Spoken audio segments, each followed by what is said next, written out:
কি বন্ধুরা, দেখেই জিভে জল চলে এলো তো।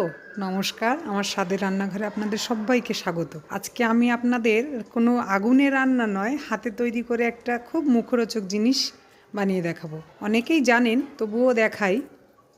ট্রেন বাসে আমরা অনেকেই টাকা দিয়ে কিনে খাই, বাড়িতে আপনারা কিভাবে তৈরি করতে পারেন। প্রথমে ধনেপাতা, কাঁচা লঙ্কা, আদা ভালো করে ধুয়ে নেব।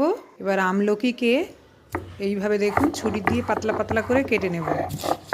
এবার বাটাটা ওই কাটা আমলকির মধ্যে ভালো করে মিশিয়ে নেব। পাটা একটু লেগেছিল, ওখানেও কটা আমলকি দিয়ে ভালো করে মাখিয়ে নেব।